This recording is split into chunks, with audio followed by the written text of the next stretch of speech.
photosynthesis. In this video, we will be discussing about the chem plants. This is the chem plants. Chem stands for the crucilacean acid metabolism. Crassulacean acid metabolism means ये क्या है, ये एक ऐसा pathway है जो भी plants dry region में रहते हैं तो उनको ऑलरेडी क्या होता है, वाटर की बहुत ज्यादा कमी होती है, तो ऑलरेडी ट्रांसपिरेशन मतलब लॉस ऑफ वाटर, ठीक है। तो ट्रांसपिरेशन उनका क्या होता है, सबसे बड़ी प्रॉब्लम होती है।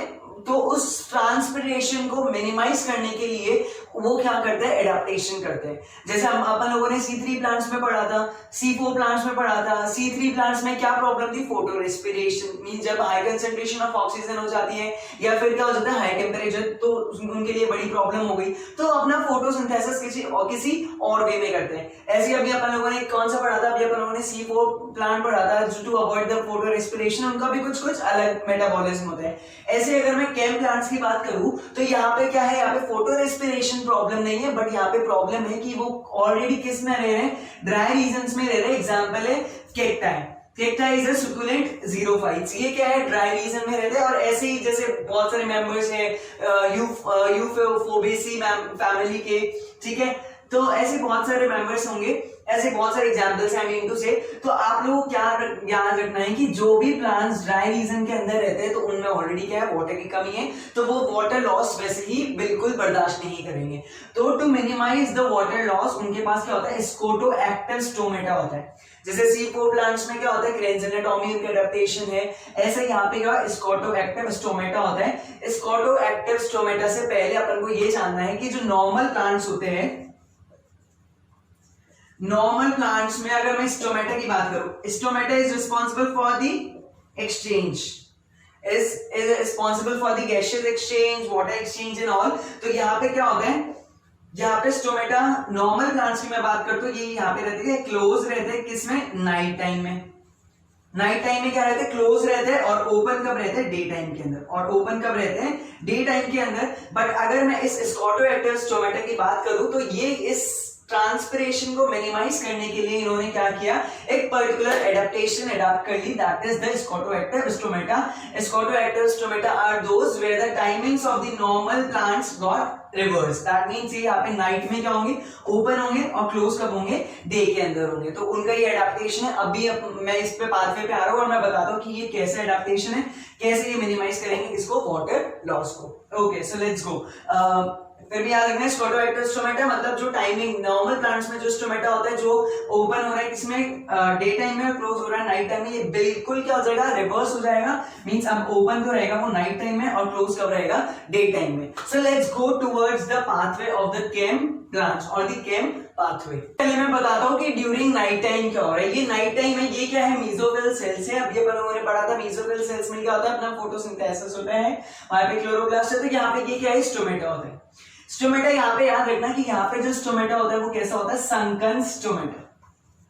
कैसा होता है, संकन स्टोमेटा मींस ये थोड़ा सा बिलो, इसकी जो पोजीशन होती है थोड़ी सी ऐसे नीचे की साइड होती है, ठीक है। तो जैसे संकन स्टोमेटा, यहाँ से नाइट टाइम में तो यहाँ पे क्या होगा, कार्बन डाइऑक्साइड आएगी, कार्बन डाइऑक्साइड से वही CO2 से बाइंड होगी in the presence of what, H2O, मतलब H2O से बाइंड होगी कौन, CO2, और in the presence of an enzyme that is carbonic anhydrase. याद रखना, कार्बोनिक एनहाइड्रेज इसको किसके अंदर कन्वर्ट कर देगा, H2CO3, that is hydrogen carbonate. अब अपन लोग चलते हैं, दैट इज सॉरी H2CO3, अब H2CO3 किस में कन्वर्ट हो जाएगा, H प्लस और HCO3 माइनस।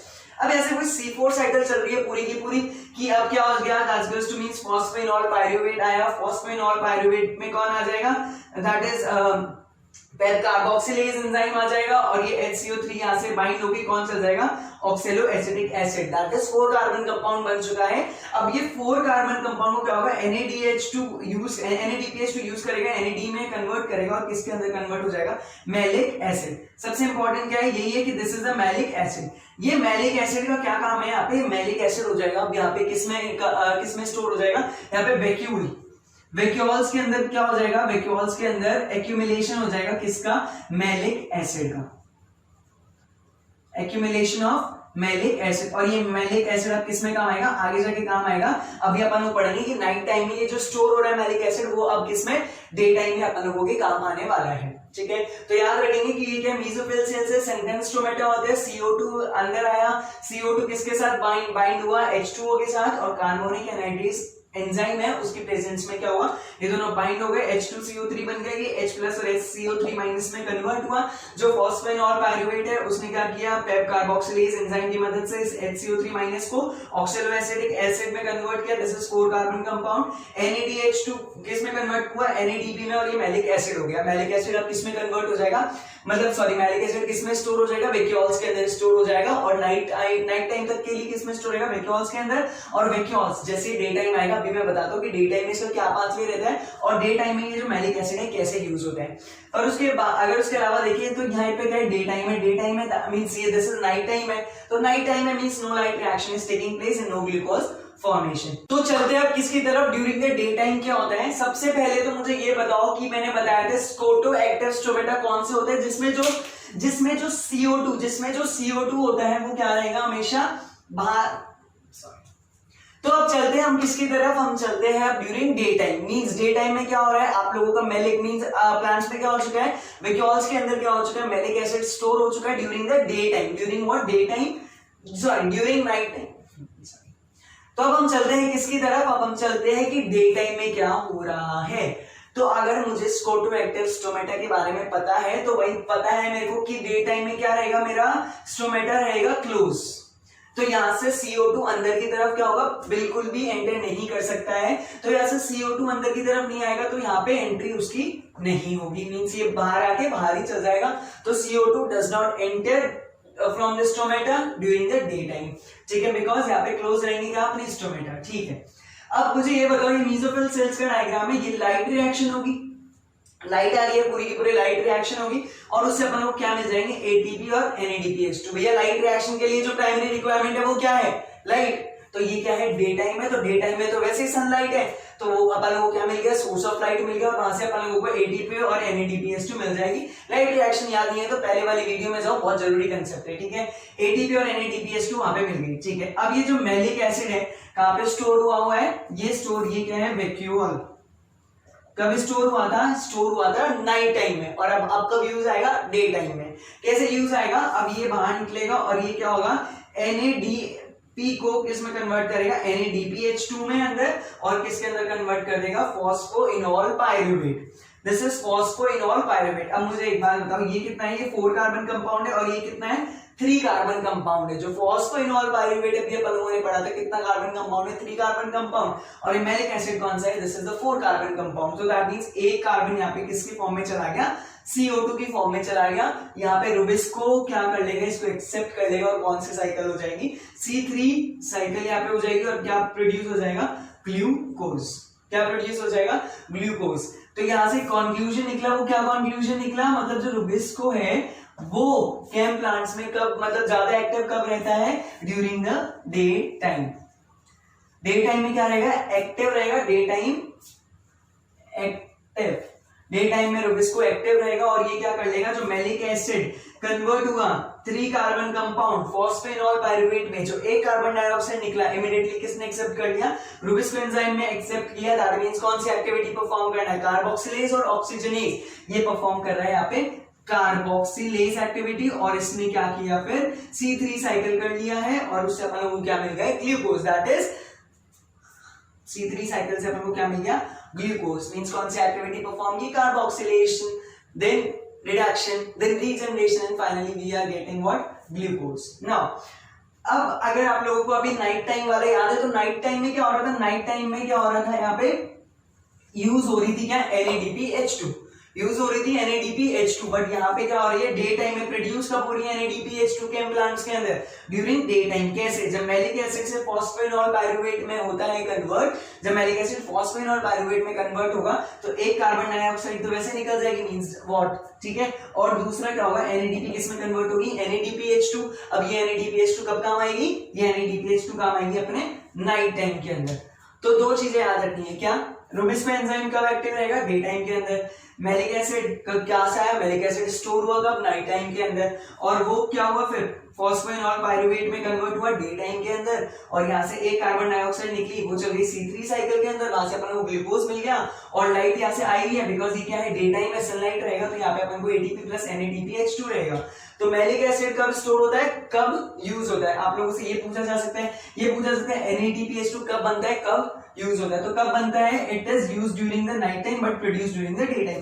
कब बन रहा है, देखो NADP से कन्वर्ट हो रहा है NADPH2, तो बन कब रहा है, डे टाइम के अंदर, बट यूज कब हो रहा था, नाइट टाइम के अंदर। बन कब रहा है, डे टाइम के अंदर, और मतलब काम कब आ रहा है, नाइट टाइम के अंदर, ठीक है। और अगर यही मैलिक एसिड का काम हो जाए तो मैलिक एसिड जस्ट इसका उल्टा, मतलब मैलिक एसिड कब बन रहा है, मैलिक एसिड स्टोर कब हो रहा है, मैलिक एसिड स्टोर हो रहा है इन द विक्यूल्स, कहां पे स्टोर हो रहा है, इन विक्यूल्स, और कब स्टोर हो रहा है, in the night time, in the night time. और वो मतलब यूज कब आ रहा है, use during the day time. क्या यूज आ रहा है, वो यूज आ रहा है 3 कार्बन कंपाउंड कन्वर्ट करने के लिए, और जो एक कार्बन डाइऑक्साइड निकली है उसको वापस किस में लगाने को, रोबिस्को एंजाइम उसको क्या करेगा, कार्बोक्सिलेज एक्टिविटी से परफॉर्म करके, मतलब रोबिस्को एंजाइम क्या करेगा, कार्बोक्सिलेज एक्टिविटी परफॉर्म करेगा और उसको एक्सेप्ट कर लेकर वापस किस में डाल देगा, C3 साइकिल में, और ये यहां से अपन को क्या मिल जाएगा, glucose. Are you getting my point? So with this we have completed our the chem pathway also. This was very easy but important. यहाँ से कुछ भी क्वेश्चन बन सकता है, आप लोग प्लीज याद रखिएगा। C3, C4, chem, photo respiration, light reaction, dark reaction, और आपका photophosphorilation में 2 part, cyclic photophosphorilation, non cyclic photophosphorilation, chemiosmotic hypothesis, थोड़े से कॉम्प्लेक्स लगते हैं बट मैंने इसको बहुत अच्छी तरीके से आप लोगों को समझाया, तो प्लीज आप मेरी वीडियोस को एक एक तरीके से देखिए, और यहाँ से अपन लोगों का फोटोसिंथेसिस कंप्लीट होता है, जो प्रोसेस होता है। अब आपका सिर्फ एक टॉपिक बचा हुआ है, और वो टॉपिक है अपना factors affecting photosynthesis. Factors affecting photosynthesis, ये करीब 10 से 15 मिनट का मैं लेक्चर लूंगा इस पे, तो नेक्स्ट वीडियो में अपन लोग करेंगे, और with that we will be completing our photosynthesis chapter and will be grabbing at least 4 to 5 questions easily in NEET.